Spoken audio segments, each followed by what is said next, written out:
ہر طرف بتوں کی پرستش ہے، نمرود کے مجسمے بنے ہوئے ہیں اور لوگ ان کی پوجا پاٹ کرتے ہیں۔ اب ابراہیم کا امتحان ہے کہ کیا اس ماحول کے اندر وہ ان کی طرف جھکاؤ کرتا ہے، لیکن جناب ابراہیم کہتے ہیں کہ ان تماثیل کے آگے تم آسن مارے بیٹھے ہو، جو اپنا دفاع بھی نہیں کر سکتے اور اپنی ضرورت کی تکمیل بھی نہیں کر سکتے، تمہاری ضرورتوں کو کیسے پورا کریں گے؟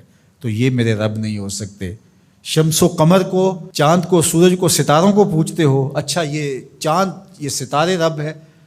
تو جب ڈوب گئے تو کہا کہ جو ڈوبنے والے ہیں وہ میرے رب تو نہیں ہو سکتے، مجھے رب کی ضرورت پڑ جائے، رب ڈوبا ہوا ہو تو مجھے تو وہ چاہیے جو ہر وقت حاضر ہو، تو میں تو اس رب کی پوجا نہیں کر سکتا۔ یہ ان کے شعور کا امتحان تھا اور اس شعوری امتحان میں پورے نکلے۔ پھر اس کے بعد اگلا امتحان تھا کہ وہ اس شعور کو بیان کرنے کی طاقت بھی رکھتے ہیں کہ نہیں۔ پھر بت کدا ٹوٹتا ہے، نمرود کا دربار سجتا ہے، اور وہاں جو خطبہ حضرت ابراہیم نے دیا زمانے نے سنا، جب کلہاڑا اس بڑے بت کے کندھے پہ رکھ دیا اور باقی سارے بتوں کا تیا پانچا کر کے رکھ دیا، جب وہ میلے سے واپس آئے تو ابراہیم بڑی بے نیازی سے بولتے ان کے بڑے نے کیا ہوگا، دیکھو اسلحہ تو اسی کے کندھے پر ہے۔ تو وہ کہنے لگے ابراہیم تو جانتا ہے یہ بولتے نہیں ہیں، اور حضرت ابراہیم یہی تو لانا چاہتے تھے۔ پھر جو خطبہ دیا، اف لکم ولما تعبدون من دون اللہ افلا تعقلون، افسوس ہے تمہارے اوپر اور افسوس ہے ان پر جن کو تم اللہ کے علاوہ پوجتے ہو، افلا تعقلون، تمہاری کھوپڑی میں دماغ نہیں ہے۔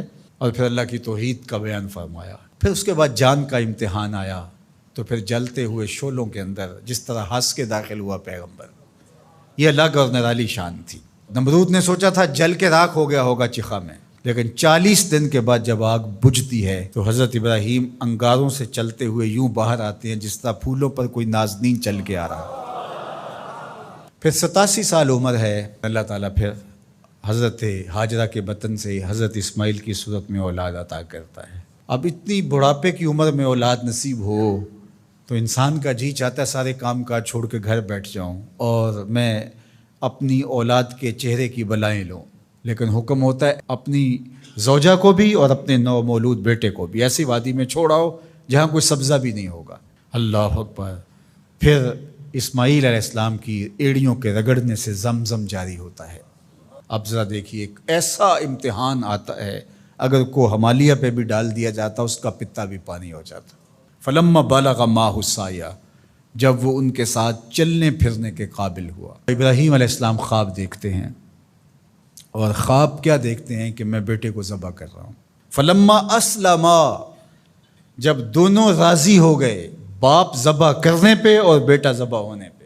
اب باپ کی آنکھوں پہ پٹی بندھی ہے، ہاتھ میں چھری ہے، 100 سال کا بوڑھا باپ، جبل صبیر کا دامن منا کی وادی، کارکنان قضاء و قدر دم بخود ہیں، شمس و قمر، یہ منظر آج سے قبل انہوں نے نہیں دیکھا تھا، اور سورج بادلوں کی اوٹ میں منہ چھپانے کی کوشش کر رہا ہے کہ یہ منظر مجھ سے نہیں دیکھا جائے گا، حوروں کی چیخیں نکل رہی ہے، کائنات تھرا رہی ہے، مالک قیامت آنے والی۔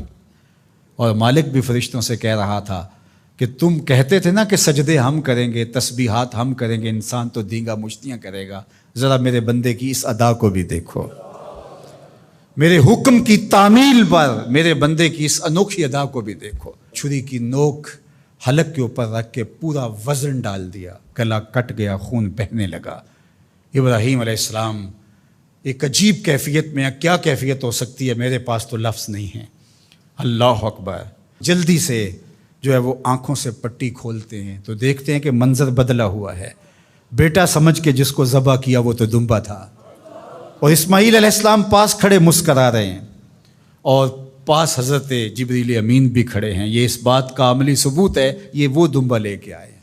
تو بے ساختہ جناب ابراہیم علیہ السلام کی زبان پر جو لفظ آیا وہ یہ تھا، اللہ اکبر، اللہ اکبر۔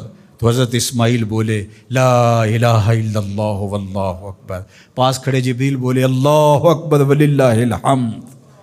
اللہ نے کہا اے ابراہیم تمہاری قربانی کی سنت کو بھی قیامت تک جاری رکھیں گے، تمہاری زبانوں سے نکلے ہوئے جملے بھی مرنے نہیں دیں گے۔ وَنَادَيْنَاهُ أَن يَا إِبْرَاهِيمُ قَدْ صَدَّقْتَ الرُّؤْيَا إِنَّا كَذَلِكَ نَجْزِي الْمُحْسِنِينَ، اس حال میں ہم نے ندا دی ابراہیم تو نے واقعی خواب پورا کر دکھایا۔ إِنَّ هَذَا لَهُوَ الْبَلَاءُ الْمُبِينُ، اللہ فرماتا ہے یہ بہت بڑا امتحان تھا، یہ چھوٹا امتحان نہیں تھا۔ اور پھر میرا رب رب ہو کے کیا کہتا ہے؟ سلام علی ابراہیم، اے ابراہیم تیرے اوپر سلامتیاں نازل ہو۔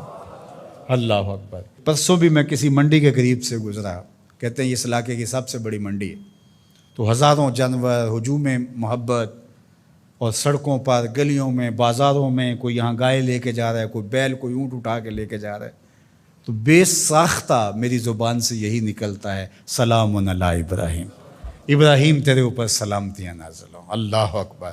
اور اس قربان گاہ پر، جس قربان گاہ پر حضرت اسماعیل کو لے کر کے چلے تھے، منا کی وادی میں جبل سبیر کے پاس، وہاں 25 لاکھ حجاج جانور ذبح کریں گے، تو منا کی وادی اس گونج سے منور ہوگی، آواز آ رہی ہوگی، سلام علی ابراہیم، ابراہیم تیرے اوپر سلامتی۔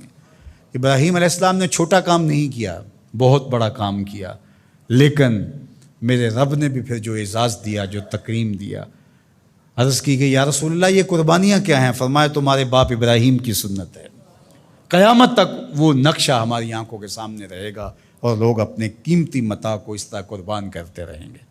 ہمارے ایک بزرگ فرمایا کرتے تھے کہ ہر بندے کا کوئی نہ کوئی اسماعیل ہوتا ہے، جب تک وہ اپنے اسماعیل کی گردن پر چھری نہیں رکھتا رب کا قرب نصیب نہیں ہوتا۔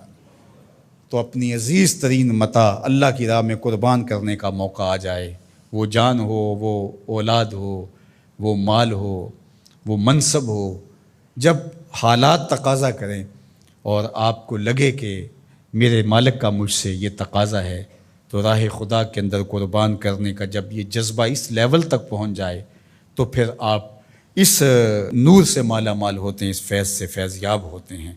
ہمارے لیے یہ واقعات اس لیے رکھے، ہم تو چھوٹے چھوٹے امتحانوں سے ڈر جاتے ہیں، ہمیں بڑے امتحان بھی دینے پڑے تو ہمارے بڑوں کی سیرت یہ ہے کہ ہم کشادہ دلی کے ساتھ، خوش دلی کے ساتھ ان امتحانوں سے گزریں، پھر ہمارے رب کی رحمتیں اور کرم نوازیاں ہمارے شامل حال ہوں گی۔